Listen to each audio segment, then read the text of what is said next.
10초 내 구분하기를 시작합니다.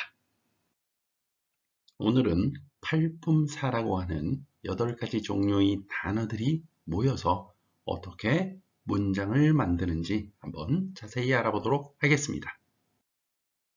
오늘은 팔품사라고 하는 8가지 종류의 단어들이 모여서 어떻게 문장을 만드는지 한번 자세히 알아보도록 하겠습니다. 문장 5형식 세부 내용 확인하기 전에 주어진 문장 잠시 점검하고 가겠습니다. 자, 다음 문장을 만약에 그가 그 여동생에게 새 자전거를 지난주에 사주었다 라고 말한다면 빈칸에 뭘 써야 할까요? 네, 위치상으로 먼저 동사라는 걸 알 수 있고요. 뭐가 뭐 한다, 그가 사주었다 이렇게 되면 동사 사주다의 과거형 bought 쓰면 되겠죠. He bought his sister a new bike last week 이렇게 쓰면 될 거예요. 자, 이렇게 우리는 문장 5형식을 모른다 하더라도 품사를, 단어를 알고 있으면 의미에 따라 뭐가 뭐하지? 라는 순서에 입각해서 천천히 단어를 형태에 맞게 위치에 적절하게 나열하면 말을 하고 또 영어 문장을 쓰고 할 수는 있어요. 그러나 좀 더 조직적으로 완벽하게 우리는 문장을 쓰기 위해서 이제 지금부터 문장 5형식이란 것이 무엇인지 한번 이해를 해보도록 할게요.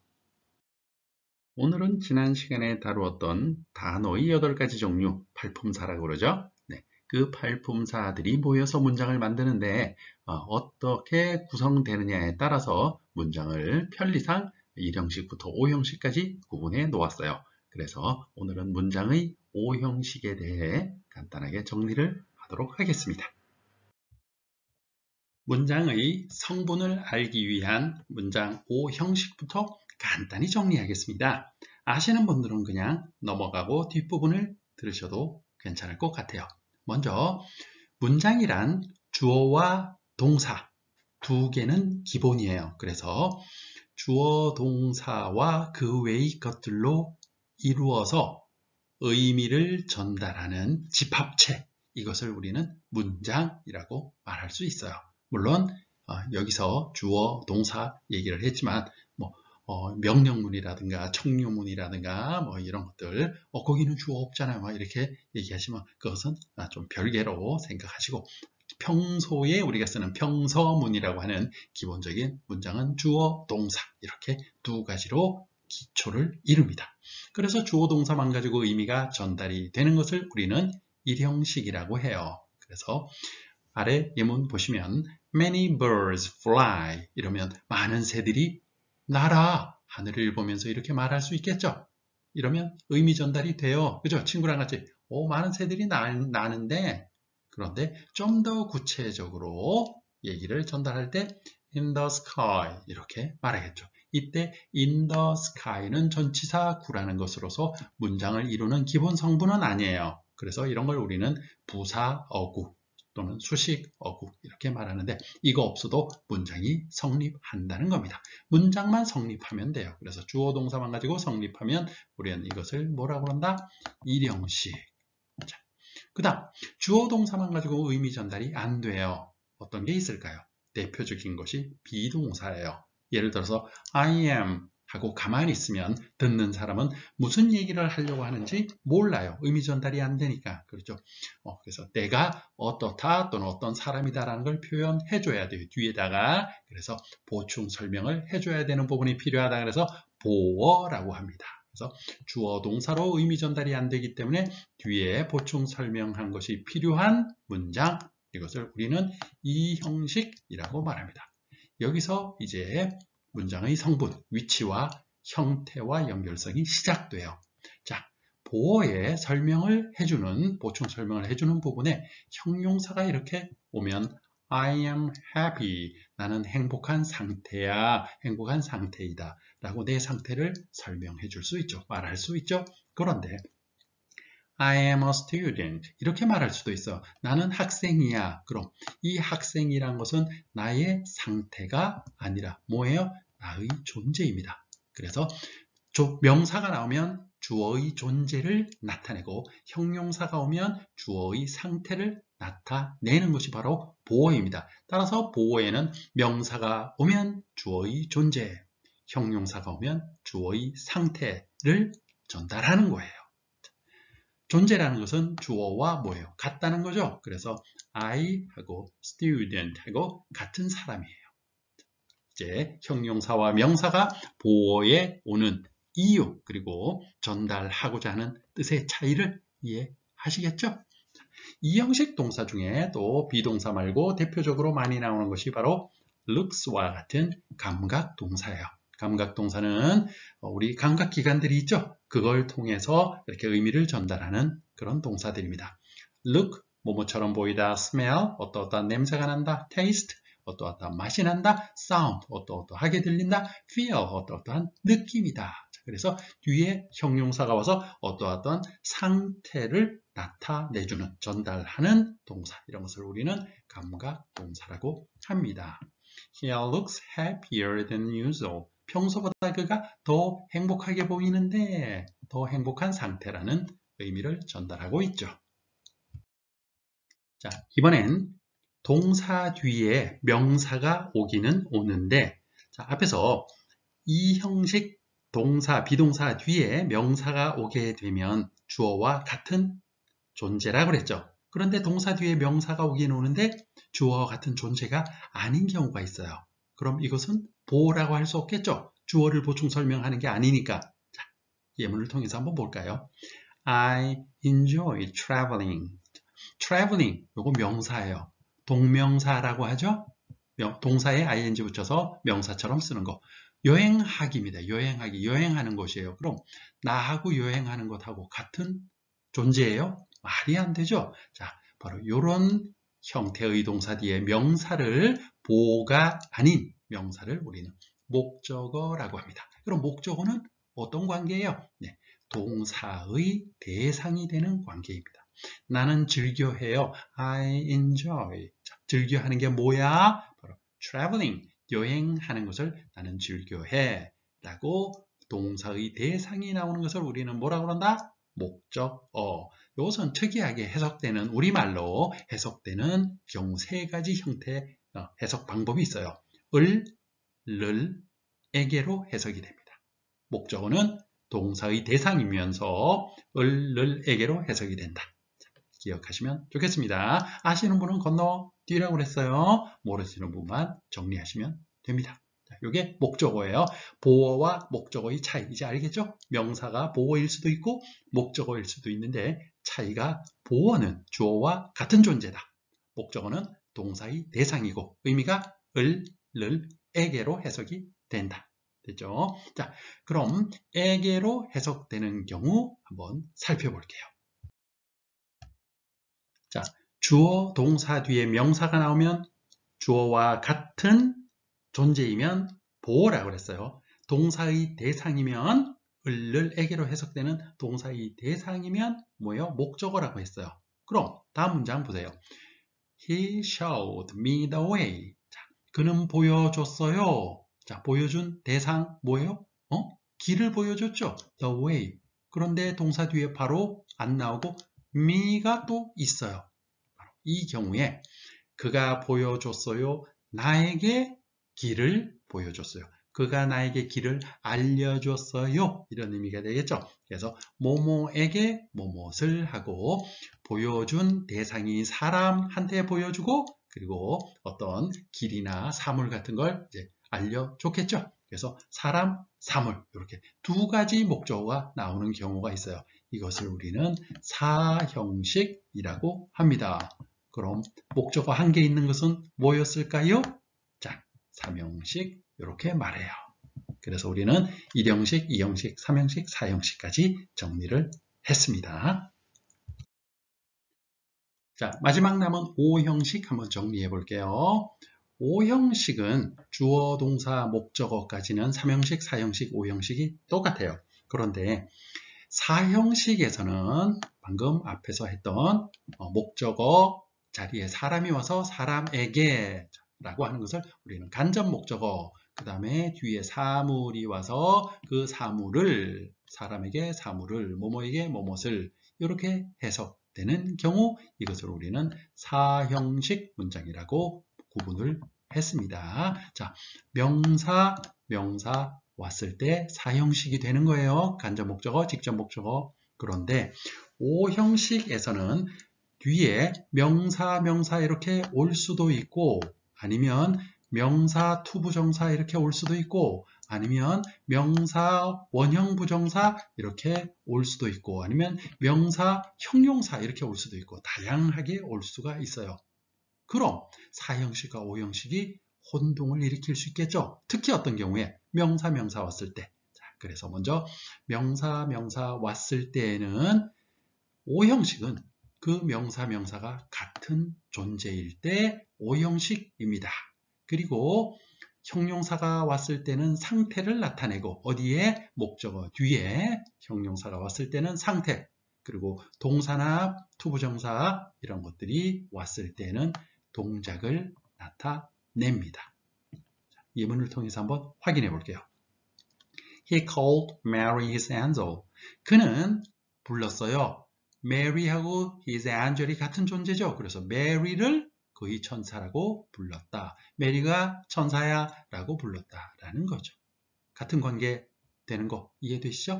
메리에게 천사를 불렀다. 사형식하고는 완전히 다르죠? 그래서 우리는 바로 이런 관계에 있는 것을 목적격 보어, 목적어의 상태나 동작을 나타내 주기 때문에 그렇다라는 겁니다. 목적격 보어라고 해요. 이번엔 투부정사 나왔을 때 예문 의미 한번 볼까요? 동작이 된다고 그랬죠? 목적어의 동작을 나타낸다. 목적격 보어가 He wanted Mary to sing a song. 그는 원했다. 메리가 노래 부르는 것을 메리가 노래 부르기를 원했다. 이 말이에요. 메리가 노래 부르는 동작을 하는 것을 원했다. 동작 나타내죠? 목적어의 동작, 뭐가? 목적격 보어가. 원형 부정사와도 마찬가지예요. 예문 보세요. He made Mary sing a song. 그는 메리가 노래 부르게 시켰다, 만들었다. 어때요? 메리가 동작하는 거죠? 노래 부르는 동작. 이런 것을 우리는 목적어 뒤에 목적격 보어라고 합니다. 이것을 몇 형식이라고 한다고요? 이런 것들을 네, 그렇습니다. 5형식이라고 한다. 그래서 5형식은 뒤에 나온 것이 목적격 보어로서 명사가 나왔을 때는 목적어와 같은 존재를 나타내고 형용사가 나왔을 때는 목적어의 상태를 나타내고 그 다음 투부정사나 분사나 원형부정사나 이런 것들이 왔을 때는 목적어의 동작을 나타내는 것이 5형식이다. 목적격 보어. 그래서 목적격 보어라고 합니다. 특히나. 자, 다시 한번 앞에 문장 상기해 볼까요? 보어가 어디 나왔었죠? 어디에 나왔어요? 네, 이 형식에서 보어 나왔잖아요. 이거랑 어떤 차이가 있죠? 얘는 명사일 때 주어와 같은 존재였죠. 그래서 주격 보어라고 합니다. 정확히 말하자면. 그리고 상태, 형용사가 나왔을 때 상태를 나타내는데 누구의 상태였어요? 주어의 상태였죠. 그러니까 주격 보어, 주어의 존재나 주어의 상태를 나타내면 주격 보어. 5형식처럼 목적어의 상태나 목적어의 존재나 목적어의 동작을 나타내면 목적격 보어. 이렇게 우리는 보어를 또 정리해 보았습니다. 그래서 1형식부터 5형식까지 쭉 한번 정리를 했으니까 이해가 잘 안 되시는 분은 반복해서 들으면서 여러분의 것으로 정리해 두시면 앞으로 문법 문제를 풀 때 문장의 위치, 성분, 그리고 형태와 의미 관계를 아주 쉽게 이해하실 수 있을 겁니다. 자, 문장 5형식을 정리해 보았는데요. 간단하게. 그럼 각각의 문장 형식 속에 성분들이 있죠. 위치죠. 주어, 동사, 보어, 목적어, 목적격 보어.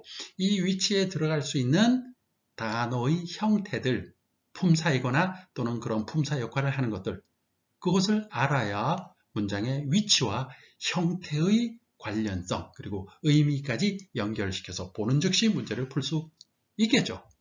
그럼 주어 위치에는 뭐가 들어갈 수 있을까요? 명사나 대명사가 들어가죠. 명사나 대명사뿐만 아니라 명사, 대명사 역할을 할 수 있는 것들이 있죠. 영어에는 뭐예요? 동명사 그리고 명사, 절. 이것이 주어 자리에 들어간다. 그럼 동사에는 동사가 당연히 들어가겠죠. 그래서 동사 부분에서는 수일치 그리고 시제 그리고 조동사의 의미관계까지 파악하시면 되고요. 동사 뒤에 보어가 나오는 경우, 주격 보어 나오는 경우 먼저 볼게요. 여기는 어떤 형태가 들어갈까요? 명사나 형용사가 들어가요. 앞에서 우리 이 형식의 주격 보어는 명사일 때 주어와 같은 존재이고 형용사일 때는 주어를 설명한다, 상태를 설명한다 그랬어요. 그러니 명사, 형용사가 보호 위치에 와야 되겠죠. 그럼 명사, 형용사 단어 말고 또 뭐가 들어갈 수 있을까요? 전치사구가 들어갈 수 있어요. 전치사구가 형용사 역할을 할 수 있죠. 물론 부사 역할도 하고요. 그 다음 투부정사 들어갈 수 있어요.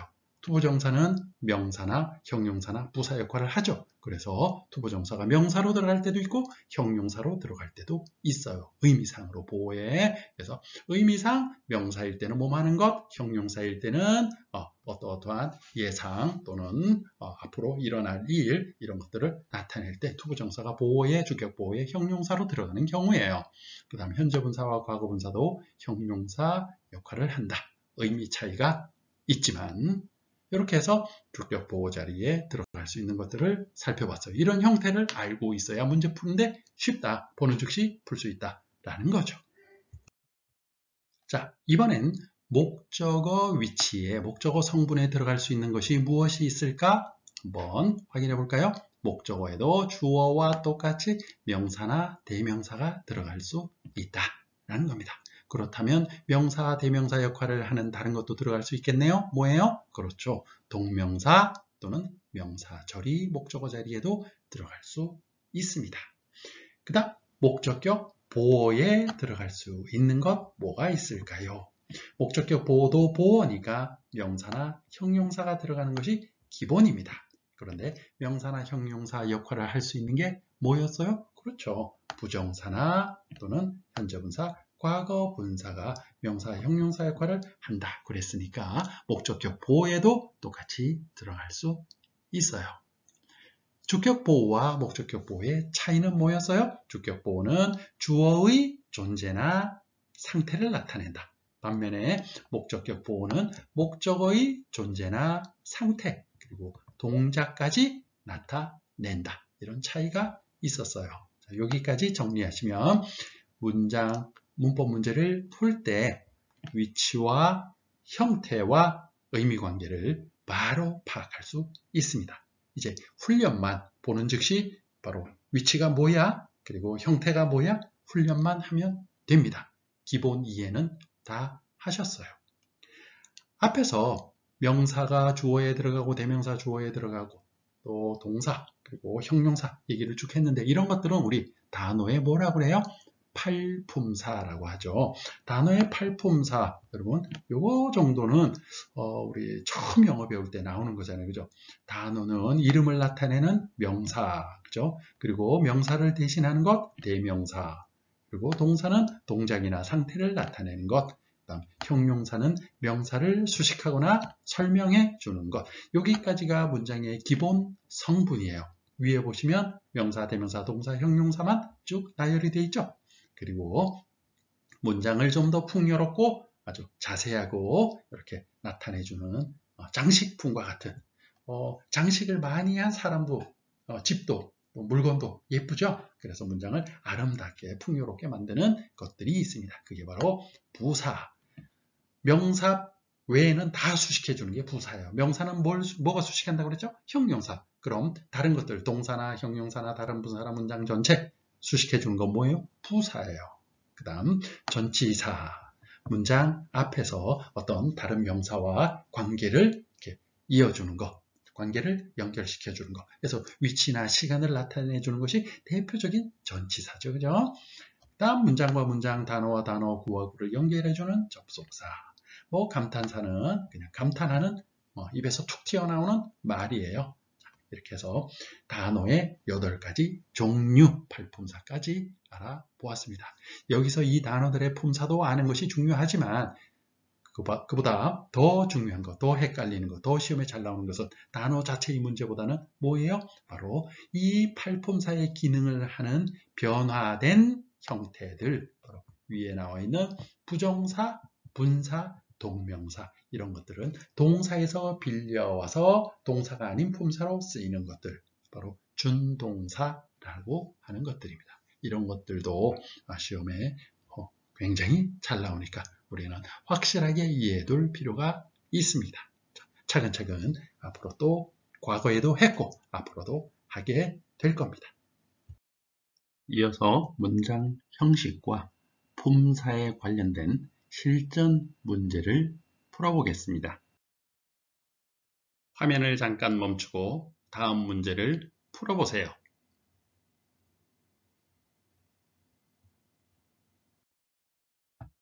같이 해결해 보겠습니다. 자, 여러분 혹시 이런 문제를 풀 때, 이런 문법 문제를 풀 때 처음부터 다 해석을 하고 푸는 분들 계신가요? 그런 분들은 그렇게 해도 괜찮습니다. 하지만 시간이 너무 많이 걸리겠죠? 그래서 시험은 시간을 최대한 줄여서 빠르게 정확한 답을 찾는 것이 핵심이죠. 영어 실력과는 조금 동떨어져 있어요. 시험이란 합격이냐, 불합격이냐, 몇 점을 받느냐, 뭐 이런 문제잖아요. 그죠? 영어 실력과는 조금 차이가 있다는 거 여러분도 알고 계시죠? 시험 잘 보고 점수 높은 사람도 영어 못할 수 있어요. 자, 그런 측면에서 우리가 시험을 본다고 생각하고 이 문제를 접근해 보겠습니다. 먼저 질문의 위치 파악부터 해야 됩니다. 자, 문장 속에서 여기 위치는 뭐예요? 바로 앞뒤를 살펴보면 위치가 파악이 돼요. 앞에 보니까 뭐 있어요? 일단 부사 있네요. already. 여러분 부사가 나면 이 뒤에 꾸며주는 뭐가 따라 나와요? 이미 뭐뭐하게 된, 뭐뭐한 형용사 또는 다른 부사 또는 문장 전체 꾸미는 역할을 하겠죠. 부사는 그런 역할을 해요. 그러니까 여기 뒤에 명사가 올 순 없겠구나 하는 게 바로 감이 쫙 잡히죠. 이러면 순식간에 1초 만에 정답 찾을 수 있어요. 그 다음 또 한 가지 was, 비동사예요. 비동사 뒤에는 여러분 뭐 온다는 거 알 수 있어요? 보어. 보어는 품사로 뭐가 오죠? 명사 아니면 형용사. 그런데 명사 안 됐으니까 이거 형용사죠. 과거 분사는 기본적으로 형용사 역할을 한다. 여러분 알고 계시죠? 네, 모르시는 분은 뒤에 가서 품사 한번 간단하게 정리하기로 하고요. 방금 위치 설명했어요. 동사, 비동사 뒤에는 보호가 온다. 자, 이런 것을 우리는 문장의 형식, 편의상 5가지 문장의 형태를 구분해 놓았는데 이것을 O 형식이라고 하죠. 그래서 1형식부터 O 형식까지 잘 알고 있어야 문장 위치 파악이 바로 됩니다. 모르시는 분들은 뒤에서 정리할 때 한번 꼭 다시 한번 확인하시고요. 그 다음 세 번째, 이미 답은 나왔어요. 끝났어요. 그런데 and 뒤에 뭐가 보여요? 접속사 보이죠? 여러분 and 접속사는 앞뒤 문제가 단어가 어떤 형태로 나열이 될까요? 그렇습니다. 의미와 형태가 균형을 이루어야 돼요. 아무거나 막 쓸 수 없어요. and 앞뒤에는. 그래서 형태의 균형을 이렇게 과거 분사로 맞춰진다는 겁니다. 그래서 completed and submitted 이렇게 맞춰줬어요. 이것도 또한 답을 고르는 힌트가 될 수 있죠. 와, 한 문제 푸는데 답을 결정하는 굉장히 여러 가지 위치와 형태 관계가 지금 존재하고 있죠. 그러니 이런 거 틀리는 사람은 너무 억울하겠죠. 자, 다시 한번 정리합니다. 질문의 위치가 동사 was의 보어였습니다. 그리고 형용사, 명사가 보어에 올 수 있는데 already 뒤에 나오는 형태, 형용사가 와야 되겠죠. 그래서 형용사 위치다. 정답 끝났습니다. 그러나 좀 더 확인해 보면 의미상으로 이미 완성된 이라는 수동의 의미를 갖게 되죠. 그래서 또 한 번 completed 하고 답이라는 것 알 수 있고요. 또 completion은 부사인 already의 수식을 받을 수 없으니까 또 지우고 또 답을 확인할 수 있고요. 그 다음 and 기준으로 앞뒤의 병렬구조. 병렬구조는 앞뒤에 어떻게 된다고요? 형태와 의미가 균형을 맞춰서 연결돼야 된다. 따라서 과거분사로 이렇게 연결이 될 수 있다. 자, 한 문제에서 어려워 보이지만 아주 쉽게 다 해석하지도 않고 답을 찾을 수 있는 방법, 보는 즉시 답을 찾을 수 있는 방법 굉장히 여러 가지가 있었죠. 자, 이런 것들을 익히면 시험에서는 굉장히 유리합니다. 다시 한번 강조드리지만 영어 실력과는 좀 관련이 없다. 됐죠? 화면을 잠시 멈추고 다음 문제를 풀어보세요.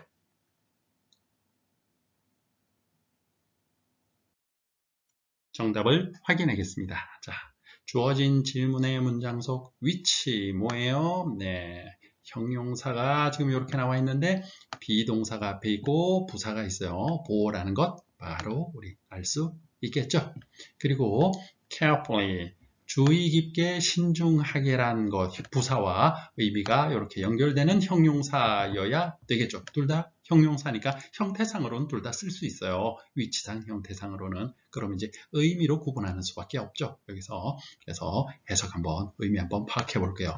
대절 앞은 필요 없겠죠. 여기서부터 대절의 주어부터 나가는 게 좋겠어요. The dish was carefully seasoned. 그 요리는 신중하게 계절적이었다. 그 요리는 신중하게 양념되었다가 맞겠죠. 그래서 의미상 이게 안 맞는다 하는 거 알 수 있습니다. 이 문제는 seasonal과 seasoned의 의미를 정확히 구분하는 문제였어요. 사실은 그렇죠. 그리고 또 한 가지 방법이 있죠. and 병렬 구조로 뒤에 형태와 의미의 균형을 맞춰줘야 된다. cooked 나왔으니까 seasoned와 cooked 형태의 균형이 맞춰지는구나. 이것도 하나의 힌트가 될 수 있습니다. 그런데 이렇게 and 기준으로 형용사의 병렬 구조 나왔을 때 과거분사만 항상 병렬 구조를 갖는다. 이렇지는 않으니까 이건 조금 신중할 필요는 있어요. 병렬 구조로 문제를 푸는 것은 그때그때 조금씩 다릅니다. 그래서 여기서는 이 문제는 의미로 푸는 것이 위치와 의미까지 연결해서 푸는 것이 훨씬 더 정확히 풀 수 있는 방법이다. 였습니다. 자, 정리할게요. 위치상으로 비동사의 보호, 즉 형용사 문제였고 carefully와 의미상 연결이 되는 문제였습니다. 자, 그럼 의미가 뭐였어요? 신중하게 양념된 이라는 수동 의미가 되어야 돼요. 수동 의미 형용사. 과거분사는 수동 의미 형용사다. 알고 계시죠?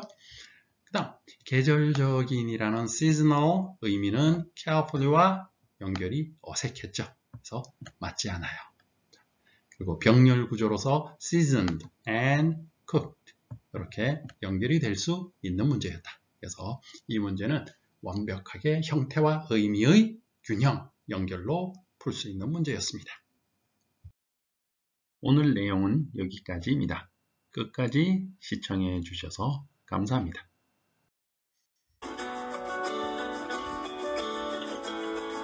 구독, 알림, 좋아요 눌러주시면 최신 동영상을 먼저 볼 수 있습니다. 여러분의 열정을 응원합니다. 감사합니다.